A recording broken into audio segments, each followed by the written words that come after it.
can do the screen thing as we're going. It is 6:08 on Wednesday. Welcome to our board meeting of the school year. Appreciate you being here. Lisa, roll call. Present. Present. Present. All right, thank you. If you'll stand for the Pledge of Allegiance, please. I pledge allegiance to the flag of the United States of America and to the republic for which it stands, one nation, under God, indivisible, with liberty and justice for all. Thank you. Okay, we adopt the agenda. I do have a couple of changes. Item from consent, item 6J, I would like to pull off consent and move it into the action items. And then item 7A, I would like to pull off the agenda completely for future consideration. And item 7D, like in dog, to also pull that off completely until we have more information on those. 7A and 7D completely off.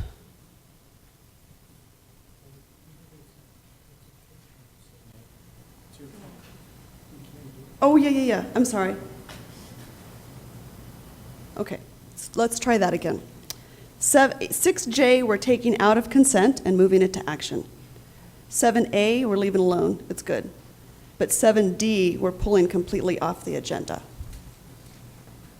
Is there any other changes? Any discussion or motions? I move we adopt the agenda as amended. Second. Okay, we have a motion and a second. All those in favor? Aye. Aye. Motion carries. Agenda is adopted. We can go forward. All right. Our call to the public. If there's anybody else that has a call card, a public speaking card, if you want to bring it up to me, that would be great. Remember, we cannot make comments from the board. Please keep your comments to 3 minutes and make sure that it is appropriate content. Okay, Mr. Judd.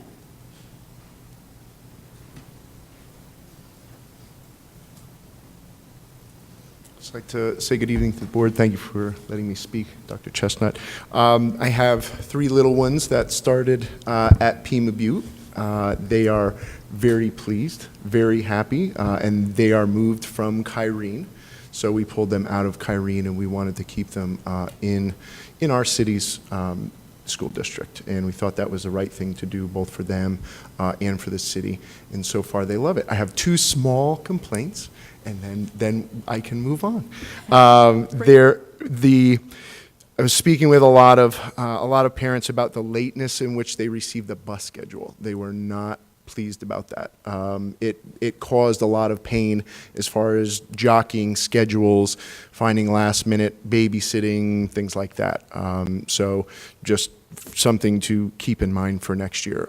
Also, perhaps the way we're starting the year with a full boat of certified teachers instead of subs. I have a sub to start the year, which I'm fine, and she's been wonderful, and I have no complaints. But sometimes that can be jarring to a student to have to start out the year with a substitute and then be switched to the certified teacher that they'll have for the rest of the year, especially at younger grades. Older kids, they can deal with that separation, but for the kids in elementary schools, that can be a difficult transition. So if there's something we can do in hiring practice, maybe to look for at will, for certified teachers for the first month, so that they can start off, and once we jive the numbers with what we're going to have for the rest of the year, we keep them on, or just to consider something like that. I know it's all budgetary. I know we are under constraints, and we don't have the exact numbers when we start the school year, but I think that there may be a better way of looking at how to do that. But otherwise, they are very, very happy. They love all 3 of them love their teachers. They're off to a great start. The PTO there is outstanding. I went out and we did the book move over from the middle school, but it was a nice way for everyone to kind of meet each other for the first time out. It was all very well run. They had great support. The parents showed up and did that move, and it seems to be very well run there. So we are loving being Mustangs and happy to be officially part of MUSD now. So I just wanted to say thank you. Okay, seeing that there's no other calling cards, we'll close call to the public, and we will move on to the superintendent's report. Dr. Chestnut. Thank you.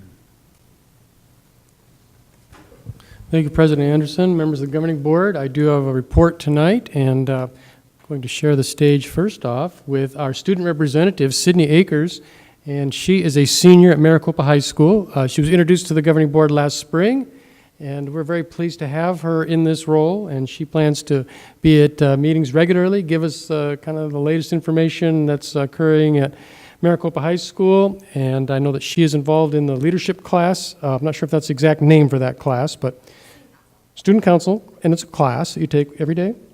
Sort of. Link Crew and Student Council are combined this year, so Link Crew is more freshman orientated, where they focus on helping the freshmen through their first year of high school, and Student Council is more orientated on the entire school. So we're just combined this year to help build our leadership abilities and grow with the school.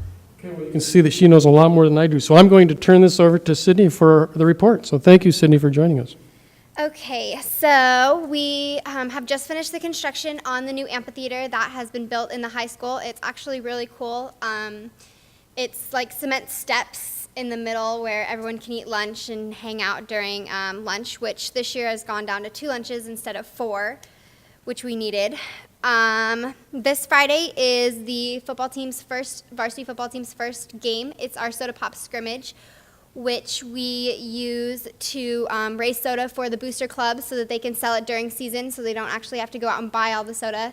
They can just have people bring in cases of soda as an entry fee, and that way they'll stock up before season starts.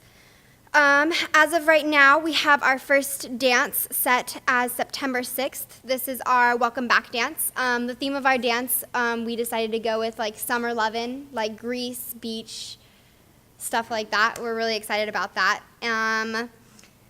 Link Crew this year has gone really well. First week of school I think we have like 600 freshmen this year.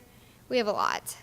But each and every one of them have a Link leader, and they seem to be fitting in really well at Maricopa, and we love having them. I think that's it for the first week. Great. Thank you. Thank you. Moving on, we do have a special presentation tonight to Aaron Roush, Director of our Business Office, as well as Karen Honeycutt and Kay Horton. I would like them all to come up because I have a very nice plaque to present to all 3 of them. So come on up.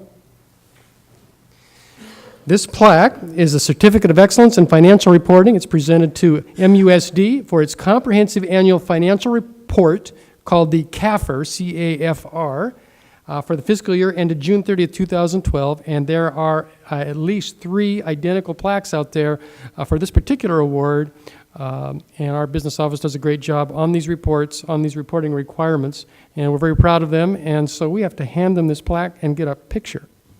Do you all want to be in the picture?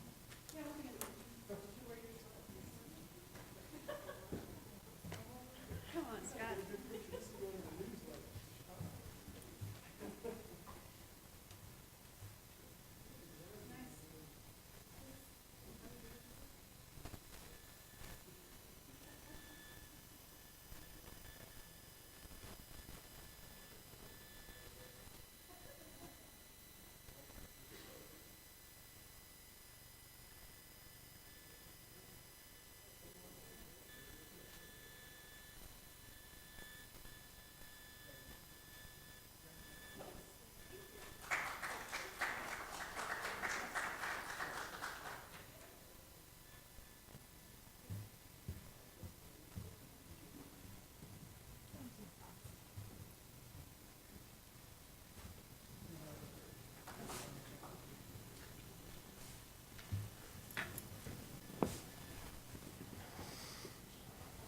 Appreciate all the good work being done in the business office. Moving on, it is my pleasure to introduce the new Director of Curriculum and Instruction, Mr. Wade Watson, sitting right there. If you haven't had a chance to meet Wade, he is a great guy. We're very excited to have him, and he comes to us with a lot of experience. He's been an instructional coach at Higley Unified School District for the last couple of years. He was an assistant principal at Williamsfield High School when it first opened for a few years. He was an assistant principal at a K-8 school in Higley. Prior to that, he taught for 10 years at Chandler High School in the English department. He was chair of the English department. Other experience, but he has a lot of really good things to bring to the table, and he's been jumping right in. He was a late hire, so I think his summer vacation consisted of like one day between Higley and Maricopa Unified. So we appreciate him going right to work, but he has been jumping right in and helping us out, and we're looking forward to working with Wade this year. So welcome, Wade Watson.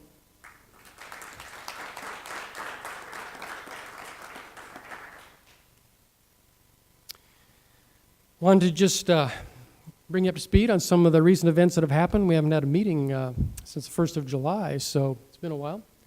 And a lot of stuff has happened. We had our back-to-school meeting on August 2nd, and I actually had the opportunity to talk to the entire staff, which is kind of fun because it's really the only time during the year when I get a chance to do that. It's a great way to start the school year, introduce our new staff and that kind of thing. And you can see the slide that was on the screen there when I was talking, educating everyone takes everyone. That was kind of the theme of my talk, because we're only effective as we are as a team. We can only do the job if we all work together. It doesn't matter if it's classified staff or bus drivers or teachers or administrators. We need to work together, and it was a good way to start the year. We had some breakfast, light breakfast. We don't call it a breakfast because in Arizona, if you offer your staff breakfast, you have to tax them. And then that creates more work for the business office and stuff. So we gave them a snack after the event. And so it was a good way to start the year. At that meeting, I talked about my expectations for staff, and really the same 5 expectations that I had last year. Safety and security is number 1, right? I mean, if our students don't feel safe, they're not going to learn. And if mom and dad don't think our schools are safe, then they're not going to want to send them, and they're not going to feel good about having their students there. So that's a big deal, and will continue to be. Number 2, I put in red, because that's the big red letter issue for us, student academic achievement. And I told the staff, we need to set our goal to be an A school district. And we talked a little bit about that last year, but I plan to spend a lot more time talking about that this year, and I'm going to come back to that in a few minutes. I talked about 100% professional effort. We talked about excellent customer service, how important that is, and that's every interaction, every day by every staff member. And then shared decision-making, that whole teamwork thing. And principals have been reinforcing these ideas, and so those are my expectations. It was exciting to be able to share with them the results from the 2013 Arizona Learns, the letter grades. And so this was big news. You're probably all aware of it, but it's such good news. It's always fun to repeat good news. So Butterfield continued with their B grade, and B is a good grade. We're proud of Butterfield. Did a good job there. MES was our only school that dropped. They dropped from a B to a C, but I think they are very capable of earning a B. I think they are doing the right things, and you've all looked at standardized test scores enough to know that it's often 2 steps forward, 1 step back, and it's a different set of students every year, and so there are different circumstances, and I think there's good work being done at MES, and I do predict they'll get that B status back in the near future. Pima Butte continued the streak 4 years in a row as an A school. We're very proud of the good work being done at Pima Butte. Santa Cruz continued as a C, but we know Santa Cruz has been a B school in the past, as recently as 2 years ago, and we know that they'll get that back. And we're very excited about our new principal, Gina Chaffin at Santa Cruz, and we think she's doing the right things to make improvements there. Santa Rosa continued as a B, and B is a good grade. Saddleback, we're very proud to see them improve from a C to a B. Very proud of that. And they were all sporting new T-shirts at the back-to-school meeting on August 2nd that said, "Saddleback is back." And it said it on the back of their shirts even. So I thought that was pretty clever and very cool shirt. Desert Wind Middle School, very proud of the fact that they raised their letter grade from a D to a C. Likewise, Maricopa Wells Middle School raised from a D to a C. So we're really proud of the good work being done there by our middle school staff. Looking forward to that continuing. Maricopa High School improved from a C to a B. So we had a total of 4 schools increase their letter grade And of course, Pima Butte maintained the A, so very proud of that. Maricopa Online, we reported a letter grade, obviously based on last spring's AIMS scores, even though the school is not in existence this year. But it was not applicable because the state of Arizona, I think, wisely decided that alternative high school programs do not have to report a letter grade because we're trying to keep kids in school. We're trying to help kids graduate, get that diploma, and it's not necessarily our top students. And so even though we had to report a letter grade in 2012, we were not required to do that in 2013. And that was true for all alternative schools in the state. And the other good news is that our school district grade went from C to B as a result of those school grades. So we're very proud of that, and a lot of good work being done by a lot of people, a lot of good teamwork out there.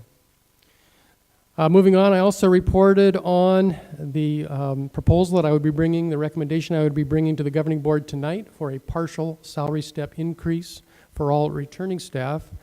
I would like to say it is a 1.0 increase that I'm recommending, meaning that you get, if you've been here for, this is your second year in the district, you're going to get credit for that entire year of service. But we can't afford to do that yet. And we did receive additional funding from state of Arizona. We're very grateful for that. Allowed us to move forward with this salary step increase. And so that's what I'll be recommending, as you can see on the agenda tonight. And that includes everybody on the salary schedule, except not new staff members. They agreed to a salary when they signed their contract, and so their pay will not be adjusted, differing from their agreed upon contract. Also, just as a reminder, there are some people that top out. Several of our salary schedules, we have 5 or 6 different ones, as you can see. Some of them stop at 10 years, and so some people are topped out and will not receive a salary increase as a result of that. It won't go to 10.75 because that's just not something that we would ever do under a circumstance like this. But as you know, this has been a big deal in our school district, and I've been here for a year, and I've probably heard several hundred times that this is one of the issues. We haven't been able to fund our salary schedule. It's not just Maricopa. It's been a statewide issue. Mesa School District had the exact same issue as did most districts in the state. But it's nice to be able to say we are beginning to fund our salary schedule, and hopefully next year at this time we'll be doing something similar and saying it's going to be another a 1.0 step on the salary schedule. So it's big news. I think it's good news, and it's nice to be able to recommend that to the governing board tonight. Some other updates that I didn't mention at that back-to-school meeting. We had a first day of school on August 5th, and J.T. Lane actually took that picture. Good picture at Maricopa Wells, and I was there the first day of school at Maricopa Wells, and it was there was a lot of kids going back and forth, and headed in the right direction. They had a good opening day, and I made it over to the high school that day. And first day of school, it's always very exciting in the community. Kids are excited to be back at school, and moms and dads are very excited to have them there. So we have had a good first 2 weeks of school, and it's been going very well.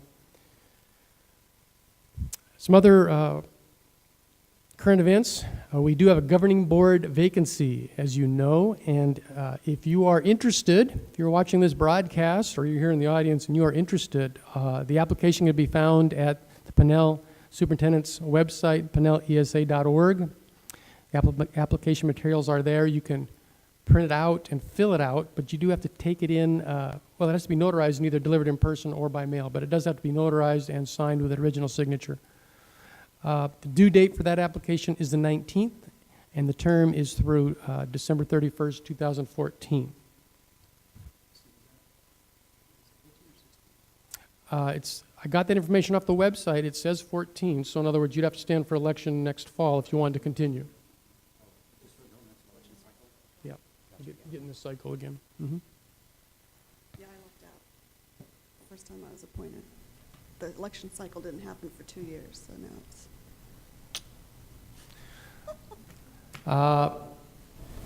We have 2 special meetings coming up that we agreed to. Hopefully you remember this, and you got this on your calendar. We talked about this a month ago. We're going to have a special governing board meeting, number 1, on the 21st, week from tonight, 6 p.m., and we'll work on the board superintendent work plan. We had a plan for this year, so the year's over, so it's time to make a new plan. And special governing board meeting number 2 will be on the 26th at 6 p.m. We'll meet with Pinell County Superintendent Jill Broussard to discuss the appointment of the board candidate position. And I meant to move this slide around here. So anyway, back to the first day of school, or the first 2 weeks of school. Not always as organized as I'd like to be. Here is our current enrollment numbers. You can see as of today at the preschool, we had 94 students. We projected 149, so we are actually down 55 students there. But we do anticipate a whole bunch more students coming in. We, as you know, we not only serve our special ed students in our preschool, we also allow private pay tuition-based students to attend, general ed students. And so those typically take a few weeks to get enrolled, and it's a kind of a slow start. Also, there's several new special ed students that are in the pipeline of being tested and referred. So ideally, that number would go to 0 in the near future, and we'll fill that up. At the elementary level, we had 3,178 students as of today. We projected 3,298, so we're actually down 120, which is kind of interesting at that level. Middle school, we projected, we had 856 students as of today. We projected 836, so we're actually 20 above our projection. And I did a little checking with middle school and their enrollments. Their class sizes are looking pretty good. They do have some things they're still working on. At Desert Wind, period 8 is big. There are a couple of classes of 35. There are a couple of classes of 39, and they are working on that. One solution may be to move more students into 20+1. And so we are working on that, and that's the only crowded period, according to the principal, at Desert Wind. Maricopa Wells, a little bit better off. They have 2 classes at 37 in their entire schedule, 1 at 36 and 1 at 35, but they're also looking at some adjustments. The rest of those classes at the middle school level are running 27 to 30, and so principals are working hard to get those classes balanced out. At the high school, we had 1,652 students today. We projected 1,666, so we were pretty pleased with that projection. We were pretty close. And you can see our total, we're down 169. The thing that's important about this is that it reflects really our staffing. So we staffed based on our projected numbers. Mr. Judd kind of put his finger on that issue. We actually have 3 teachers at the elementary level and that are substitute teachers at this time. We do not have a continuing contract with them. So we are in the process of evaluating our numbers. It's possible that some of them may be moved out and a continuing teacher moved into that position. So there will be a small amount of shuffling. It's an unavoidable part of every new school year. And on that topic, I think it is an important one. Our goal, of course, is to have every person hired with no subs on day 1, and preferably about 3 weeks before that. And I know Mr. Beckett had a good plan to make that happen, did a lot of recruiting, went to job fairs, even went out of state to do recruiting. And our problem is we just have a lot of competition. And, if people would quit resigning, especially after August 1st, we probably would have accomplished our goal of having no substitutes and having every position filled. But a lot of our surrounding districts recruit late and hire late, and we have people leave late. And so it's a tough problem, and it's something we need to continue to work on, but that's one of the realities. But kind of going back to our enrollment numbers here, in other words, so if we, at the elementary level, if we end up reducing about 3 positions there, our 3 substitute positions, because we do not have a continuing contract with those people, that accounts for about 75 students. So we're going to be a lot closer on our projected number, in other words. We're going to be within about 45, right? And if the preschool fills up, that's obviously going to help that number. And so we think that we're going to be much closer to our projected by the time we get done. We're going to have a little capacity. We're going to have students, we think, continue to enroll. So I think we're going to be in pretty good shape as the year progresses. Yes? On the elementary, the 120 that we had projected that we were short of, how many of those were kindergartners? Did we lose a lot of, do we think? We've been looking at this by school. I don't know if Mr. Beckett remembers that number or not. Do you remember that, Mr. Beckett? He has the entire spreadsheet on his computer.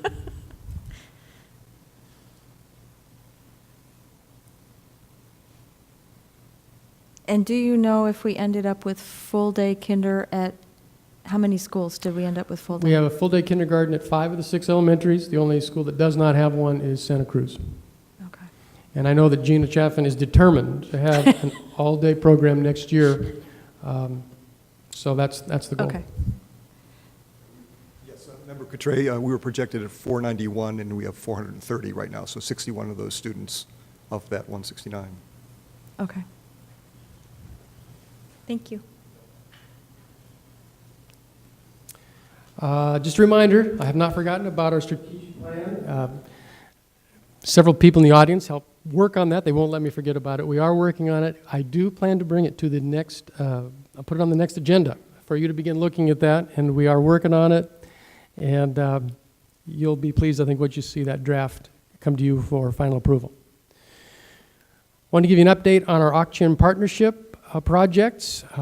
Number one is our Memorandum of Agreement number 1. That is really just our program coordination. The board actually approved that Memorandum of Agreement. The Tribal Council did also. And we are right now just finalizing the annual plan. The MOA said we would come up with an annual plan. And so we're finalizing that. We've had several meetings. We're trading emails, and we're getting really close to getting that done. And I think it's going to be quite good. I mean, one of the great things about it is that we're going to do a whole lot more information sharing. Vivian Saunders in the Education Department have a information release form that is going to allow us to share more information between the school district and the Education Department at Auction for students whose parents have signed that form. And we think that's going to help us with things like attendance and that kind of thing. So looking forward to that plan getting finalized and finished. Number 2, our MOA number 2 is the $2.6 million grant, and we're making good progress on that. And hopefully we'll bring that to you soon for final approval. And then number 3 is something new that has just really come up in the last couple weeks, and that is that Auction has proposed some additional tutoring for our students, and we're still finalizing the details on that, and hopefully we'll be able to explain that in more detail at our next meeting. So that's kind of an exciting opportunity for our students. Additional academic support. Just to give you some more details back on Memorandum of Agreement number 2, of course, that's the one that has a large amount of money attached to it. We have moved forward on this, and I think I've told you this before, but just to remind you that we have gone ahead and we have advertised for 5 secondary math intervention teachers. We were able to hire 4. We are still advertising for a 5th one, but we will have 4, at least 4, and hopefully 5 additional math teachers at the secondary level, Desert Wind, Maricopa Wells, and the high school, so that we can continue to help our students with math and math skills and those skills that they need to be successful in college and career. Also, we've moved forward on hiring 5 Move On When Reading paraprofessionals. So we're kind of staffing up at both ends of the spectrum, secondary as well as grades K through 3. Move On When Reading, that program serves K through 3. So these additional paraprofessionals will be able to target our lowest achieving students at our 3 largest elementary schools. We think that'll also be a good benefit for those students. So we have hired all of those already. And then we've hired 1 teacher on special assignment, or TOSA as we usually call them, at Saddleback. It's really an assistant principal. And Saddleback is now our 3rd largest elementary school, and they are in need of that position. So we have hired that person, and so we have kind of front-funded these items and felt we needed to make the program work. But we're in agreement in principle, I think, on this memorandum of agreement, and just need to get it finalized. Hope to do that soon. The rest of the projects that are outlined in that proposal are on hold until we get it finalized. Okay, this next slide is very important, and I don't know if you can see it very well, but it says charter schools, and I crossed off the word that says proposed, because we think that we have been approved. Even though there is no official approval process, we have 6 new CTDS numbers. And that's kind of insider lingo, I know, but that's a good thing. If you have new CTDS numbers, that's how the state allocates funding. And so we started celebrating when we saw these 7 little digits that changed, 1 for each of the 6 charter schools that are listed here. So I think we are approved, and we're going to move forward as if we are. So that's very exciting. And this is my quote: "We're implementing 6 charter schools to improve educational programs for our students." That's the reason we're doing this. And I'm excited to work on this project. I know all the principals are. I think it's going to be a great discussion at every school in the district, because we're not only going to have the 6 charter schools have this discussion with their parents and their staff, but we're going to ask all 9 schools to have the same discussion. And the discussion will be, what is going to be your academic focus beginning next year? So people aren't going to notice a difference with charter schools this year. This is going to be our startup year. We get a very small amount of additional funding this year, so it's, I think, quite appropriate that we do it this way, and the additional funding for each student doesn't kick in until next year. But this is our draft timeline. You can see that in September, October, November, December, we'll have a series of at least 4 meetings at each school to talk about what is going to be our academic focus beginning next year.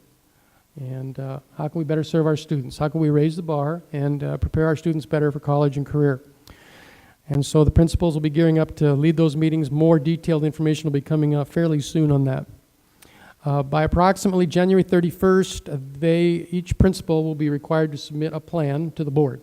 And really the charters that we approved say that the charters can be amended, and so that's really what we are asking them to do, is to amend these charters so that they're more specific and tailored to each school. The board will then begin reviewing those and approve those plans, those charters, in February. And then we'll spend the spring publicizing those programs so that parents will know what the choices are that they have. We'll register new students and that kind of thing. We will continue to be neighborhood schools primarily, but there will be more choices for parents. And we know that in our consumer-driven society, people respond to that and like having different choices. And then by August 2014, all 9 schools will begin the new school year with a specific academic focus. So this is something we haven't really done before, and I'm excited to get started on this. So you'll be hearing a lot about this year. And this was the slide I used to end my presentation at the back-to-school meeting, and I think it's very appropriate for tonight. And we know that the governing board is an important part of the team. We know the community is an important part of the team for our kids to be successful. And so we're going to make it a great 2013-14 school year, and looking forward to it. So that is all I have.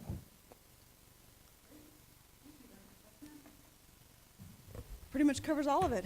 That's about it. I appreciate it.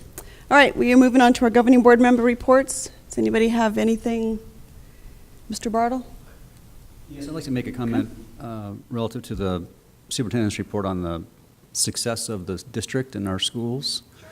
I think that is an awesome accomplishment, and one of the leadership qualities I admire about Dr. Chestnut is his eagerness to give other people credit. And for sure, this was a team of 600 and some that made this happen. But Dr. Chestnut is the quarterback of that team, and I think has done a tremendous job in his first year helping us achieve that goal. And I think credit goes, I think credit goes to Dr. Conley before him to set the table, because this doesn't happen overnight. So thank you, Dr. Chestnut, for your role in making that happen. Thank you. I ditto that. Ms. Coutre, anything? Why don't you talk about the leadership retreat that we went on? Oh, I have some other things. We did attend a leadership conference with Arizona School Board Association. It was interesting. It was good to talk to other board members from around the state and kind of share information and realize we're not the only ones fighting the public school battle. So it was encouraging. It was just good to be able to talk to them. And I'll let you talk more on that. I do want to welcome Mr. Watson. Oh, he just left, though. Darn it. Oh, well. It's nice to see him sitting down, and I wanted to welcome him to the team. I also wanted to comment that Mrs. Burnett is out sick, so I just want to let people know that she's excused absence. And I want to thank Lisa Hahn because she put together, we are in legislative district 11, and so out on the table when you leave today, she has the address and contact information of our District 11 representatives, because as we get ready and geared up for this next legislative session, it's important to have that information so that parents and community members can contact them and really push for public education. So, and we will be talking more about that later in the agenda, our legislative direction from Arizona School Board Association. But I wanted to thank Lisa for, it's been a thought for a long time, and I appreciate you getting that out and making copies, so I appreciate that. So that's all I have. Nothing? We're done? We're ready, move on. Okay. Information items work study, Dr. Chestnut. No items tonight. Yeah, I didn't see any. I just want to make sure I wasn't missing it. Okay, let's move on. Consent agenda. Do we have any motions? I move to approve the consent agenda. Okay, we have a motion. Is there a second? Second.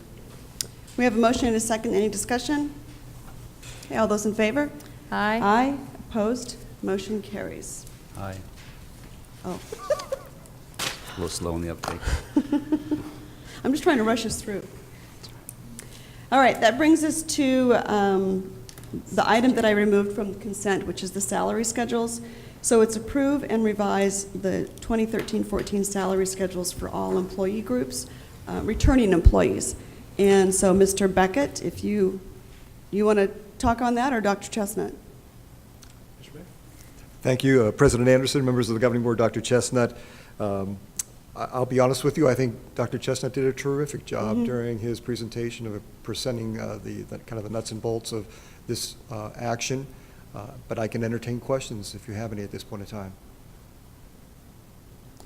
I don't have any questions, just comments to say thank you. Oh, I know that it's something that we've been trying to do as a district, and it's nice to be able to offer that to returning employees. So thank you for your efforts in making that happen. Thank you. Mr. Baker, I have a comment that I think I can justify speaking to on this item. Okay. And that is, as we look forward to next year, I would like for us to consider our salary schedule and this cap we have at 10 years of service and reevaluate that. It seems very contradictory to our interest to recruit and retain the best teachers, and then once they have the most experience, we effectively are incentivizing them to go elsewhere. So that's something I think we ought to look at in the future. Thank you. We will. If it's okay, I would like to also give credit to Lisa, Laura, and Sarah Aguilar, who were the ones who spent the time doing the calculations on each one of those spreadsheets. It was labor-intensive, and under my scrutiny, of course, they did a terrific job, so I want to thank them publicly for their work. No extra zeros anywhere. No right? extra zeros anywhere. No. Well, I think it's great. It is. And next year, we'll push again. How's that? That's good. So, all right, any other discussion? Any motions? I move we approve item 6J, salary schedule 2013-14. I'll second. Okay, we have a motion and a second. Any discussion? All those in favor? Aye. Aye. All those opposed? Motion carries. Thank you, Mr. Beckett. Thank you. But don't go away too far. 7B. 7A. I mean, sorry, 7A. I'm just skipping right over that, Scott. I'm going to recuse myself from this, Madam President, given that it deals with my company. All right. Thank you.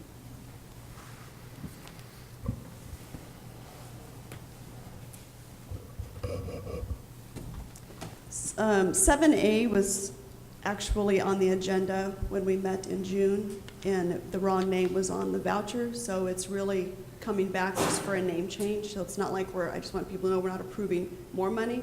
It's just a change in the company name. So what it is it's a voucher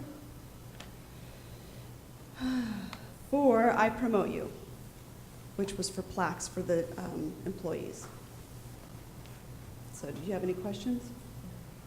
I move that we approve this voucher 1360. Second? Any discussion? Nope. Okay. All those in favor? Aye. Aye. Opposed? Motion carries. All right, Mr. Bartley, you can come back. Who says you can't have any Oh, fun? you gotta laugh, you know?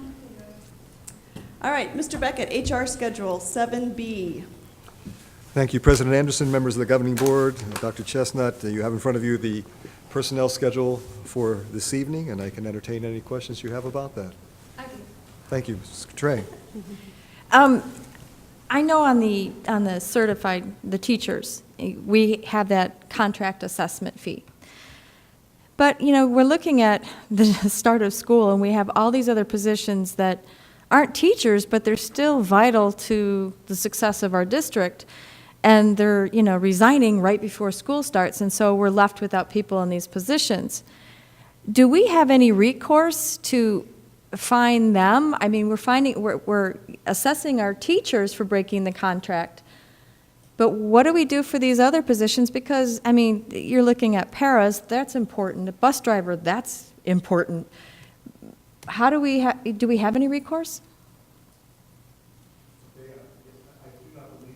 One of the things, Member Coutray, that we have with teachers is obviously their certificate, and we can report people who renege on a contract as an unprofessional act to the State Board of Education. I mean, there's some recourses that we can take. Technically, we have very little to hold over top of a at-will employee at that point in time. It's a shame. The impact that these teachers in particular are caused who are reneging on their contract just weeks after it taking effect. Sure. We might reassess our contract assessment for the following year and maybe make it basically a sliding scale so that it is a lot more punitive if they do it, say, in the first 3 months, next 3 months, less punitive and so forth, because obviously it has a varying impact on us economically if they do it at the end or at the very beginning. Very good. And I would think that we have the assessment in place the purpose of that is to change behavior, right? So if there was a very meaningful contract assessment, and assuming that these folks are leaving for financial reasons, maybe they're getting an extra $5,000 at another school district or something, then that would have to play a role in that. And of course, you always have the ability to propose to the board to make an amendment on special circumstances, but as a rule, maybe we look at altering that. Very good. Take a look at it, yes. Any other discussion? Any motions? I'll move that we approve the personnel schedule. Okay, we have a motion. Is there a second? I'll second. A motion and a second. Discussion? All those in favor? Aye. Aye. Opposed? Motion carries. It's approved. Thank you, Mr. Beckett. Thank you. 7C, discussion and possible approval of the top 10 priorities to be submitted to the Arizona School Board Association. And I'll, Dr. Chestnut, I'll start off the conversation if that's okay, and then you can jump in. As part of the legislative committee this year, which I served on, it was 30 people from around the state at all different schools, all different backgrounds, and it was an all-day process. It was like 15, 20 hours, and we were locked in a room. Not really, but it felt like it. So the way that it's changed is we've actually made it long-term goals, which is 3 to 5 years, that we think we can accomplish as an association that will move public education forward. And then we have short-term goals, which would be 2 to 3 years, and then we have the next goals are what we call session-specific, knowing what is coming down and what's being proposed in the House bills from our representatives. So the top 10 priorities for the session-specific are pretty, I'm excited about them because I think that as an association and as a public education as a whole, we will actually band together and be able to create change, which is what we want to do, which would be a positive change for our students. So Patty Coutray is our delegate, and she will be voting on the delegate floor.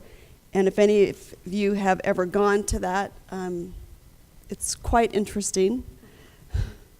So, and it's very formal. They only let certain people on the floor, but it's a nice springboard for hearing what the different schools from around the state have to say. So the top 10 session-specific, that's what we identified at this point. There are some things that maybe are on the long-term list or the short-term list that could be moved around. It is kind of a fluid document because there might be something that pops up that maybe was a long-term goal, that there's a House bill that addresses that, and so we can jump on that bandwagon. So ASBA's legislative directors do a nice job of being in tune with what's happening down at the Capitol.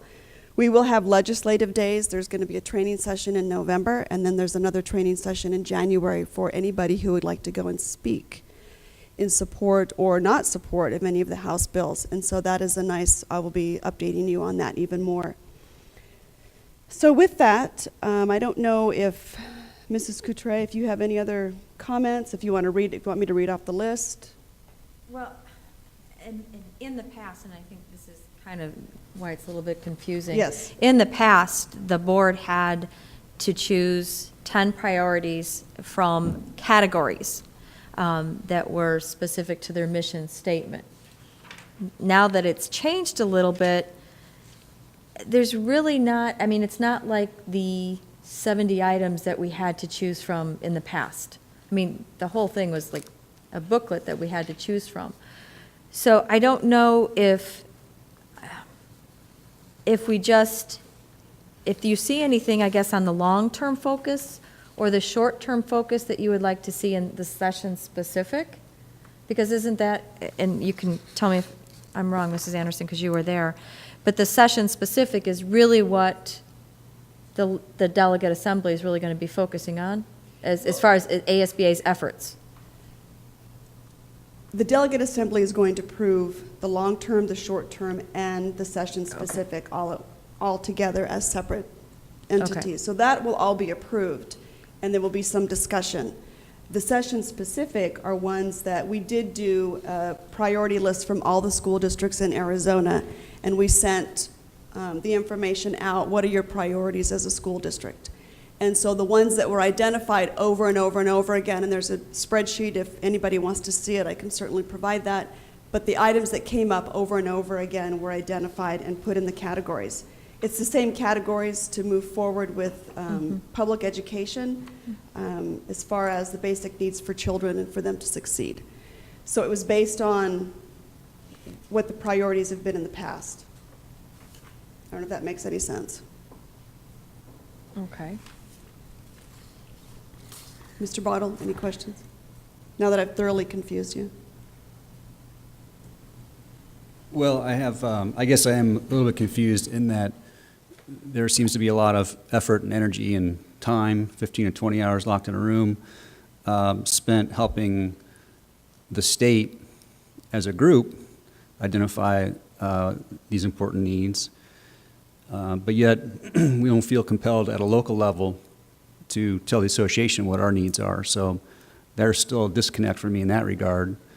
But as it relates to these specific legislative session issues, if that's what we're here to address, I see 4 of them that are not applicable to our district, and as such, I think that at least as much as others, so that we ought to discourage them from focusing on those and focus on those that have an impact on our schools. Those 4 being numbers 2, 3, 6, and 10, which are restore building renewal funding to ensure school facilities are adequately maintained. And that is less applicable to MUSD because of how new our facilities are. Number 3, change override language to local support to better reflect what voters are being asked to support. That is less applicable to us now because of the majority of our schools being charter schools. And as part of that commitment to charter schools, of course, those schools aren't applicable to receive override funding. Number 5, expand bonding capacity to allow local districts to address school facility needs. Same thing applies there. I'm sorry, 6, yes. And then number 10, protect the rights of districts to charter schools for innovation. And just, again, looking at this from a self-serving perspective, we have apparently successfully gotten in under the gun as it relates to that. So we are at a competitive advantage with our charters, and so that would not be a high priority of mine. Okay. And that's fine. I think the rest of them do apply to the school district. And we do want to, I would like to see override taken out and local support, because at some point we will be going for a local support override for our other schools. So, but that's good comments, thank you. I appreciate Mrs. that. Anderson, on the short-term focus, you know, there's a couple of here that, I mean, I would have liked to have seen on, you know, legislation, the session specific, like funding full-day kindergarten, and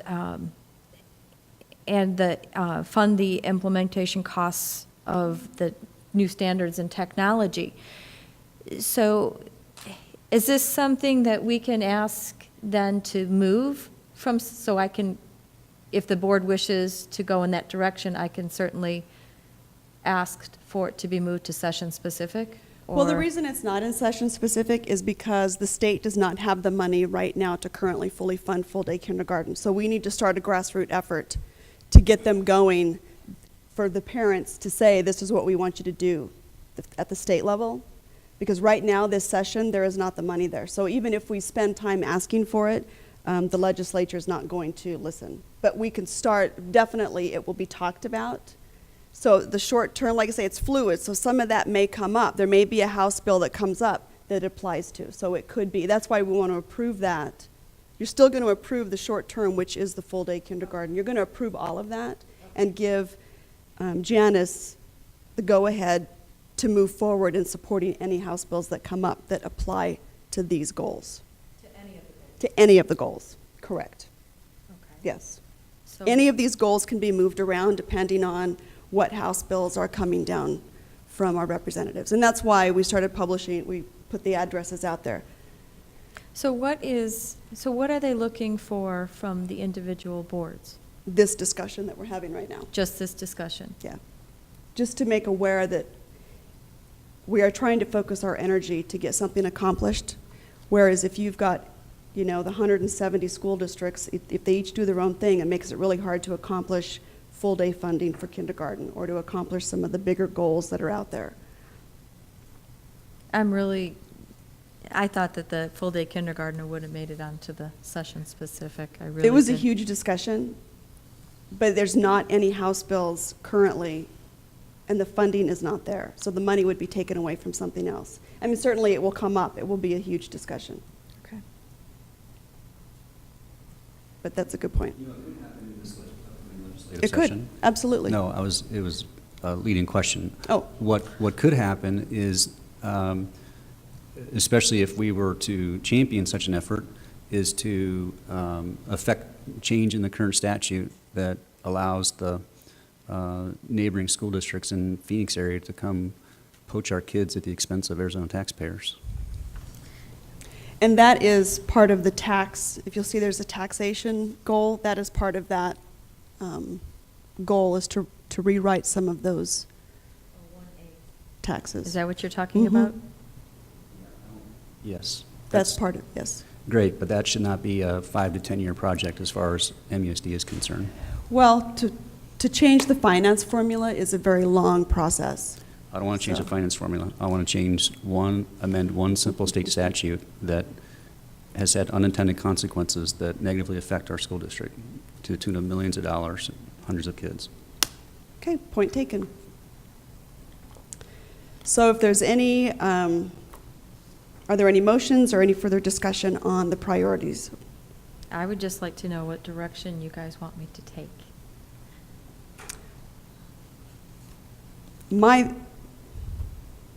I say vote yes on everything, because I like the list.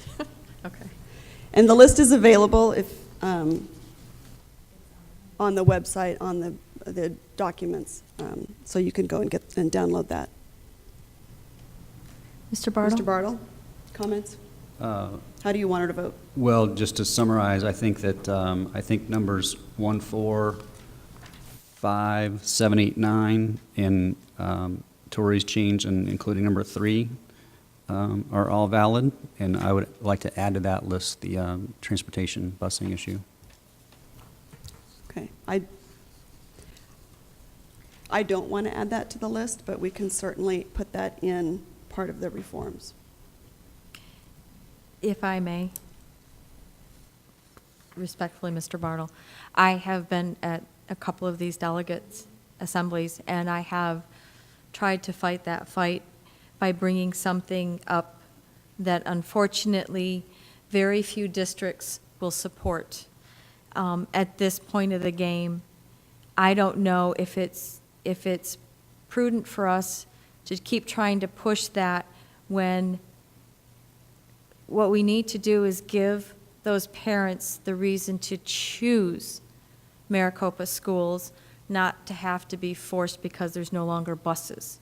And I think right now the direction of the charter schools that we're going, obviously our increase in our grades from A to E is going to help. And I think if we continue that path, we're going to see more and more parents choose our schools. And we can make more of our time and our efforts on some of these things that could make a direct effect immediately. And I don't think that we'll get the support. My goal is not to do everything we can to improve the quality of our product, to make it a moot point. And as far as not having buses available, that's not the intent. The intent would be to not force state taxpayers all across the state to pay for that.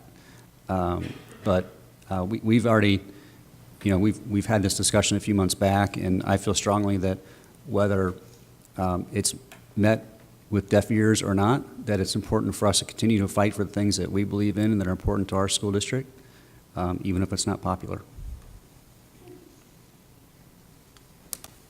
When we are a district, then we'll have a different discussion. I look forward to that day.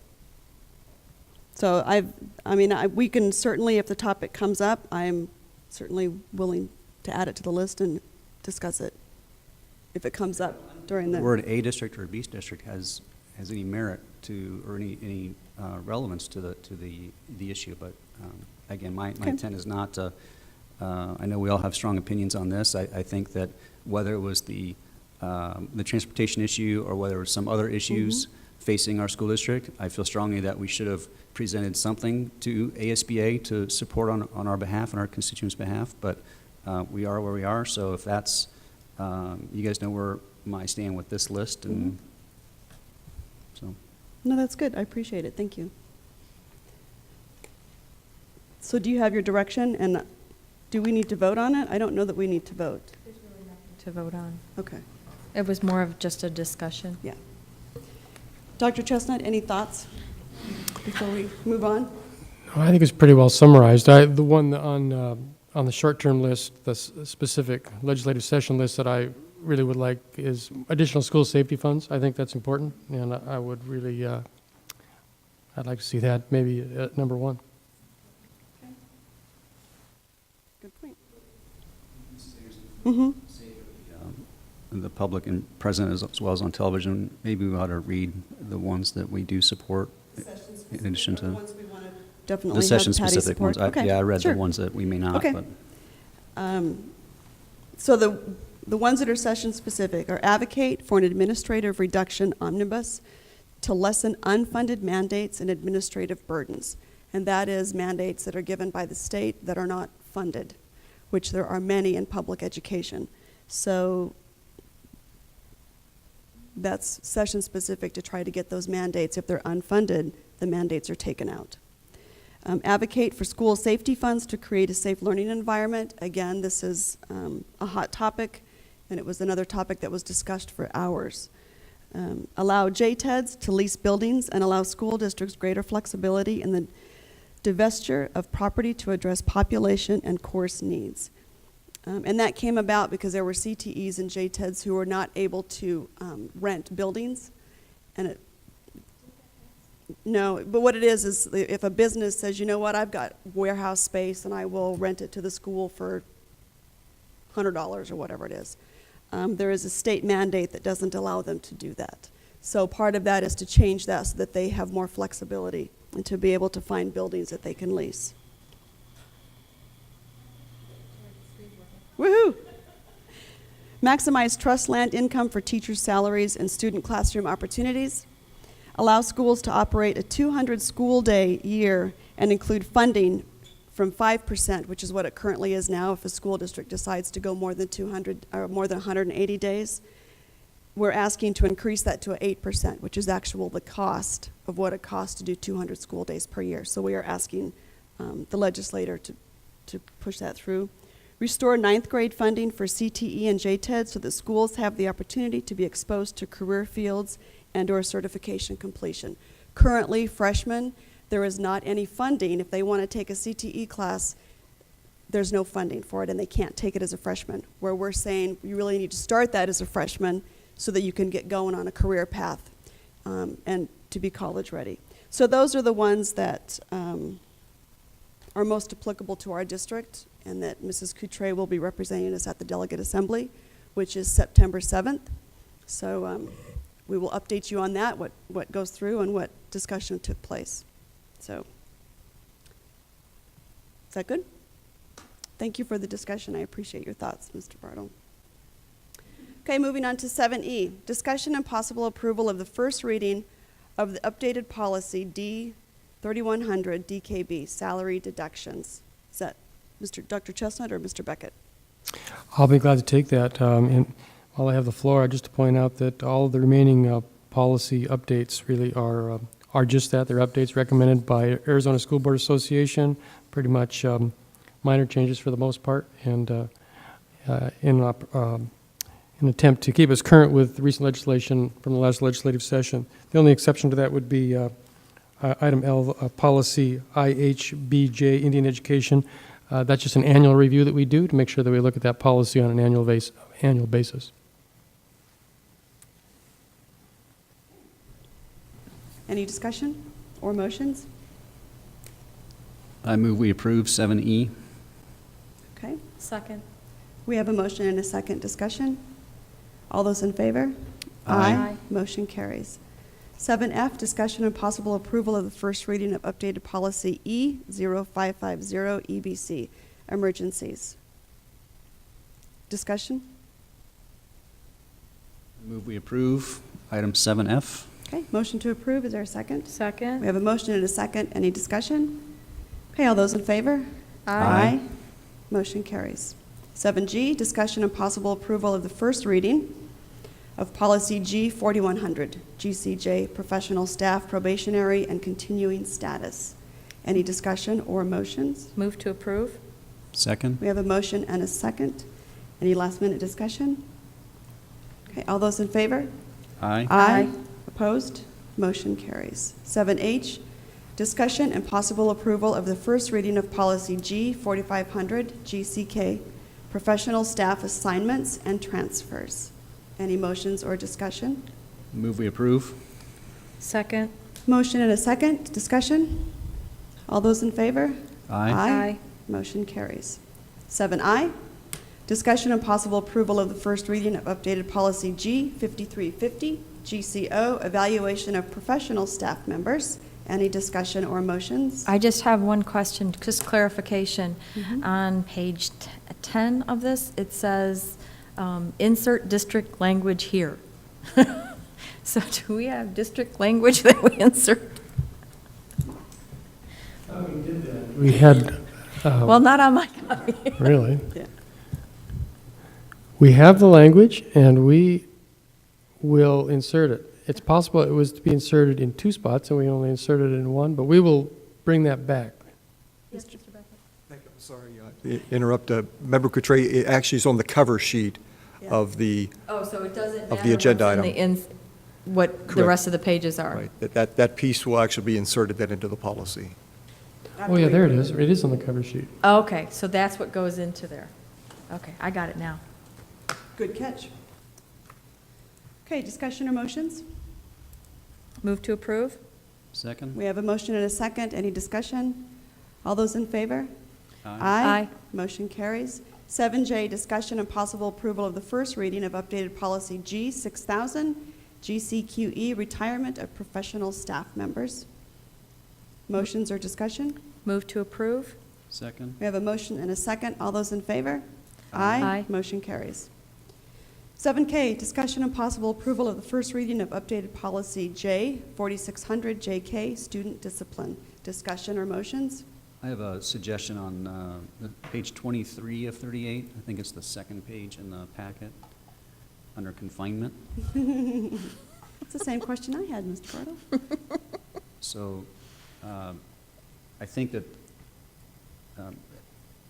pursuant to a conversation I had with Dr. Chestnut, the intent of these two bullets, the first is to establish that there is a process, and the second is to confirm that that process has been executed.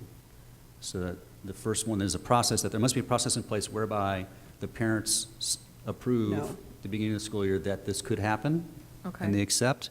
And the second bullet is intended to state that that form has been signed, right?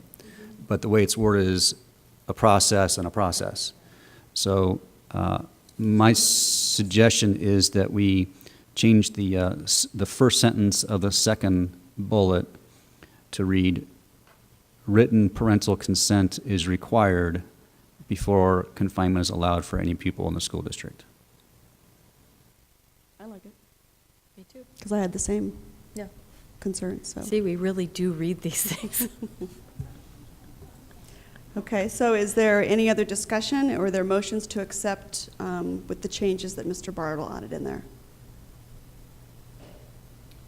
Move that we accept as amended. Second? Okay, motion and a second. Any discussion? All those in favor? Aye. Motion carries.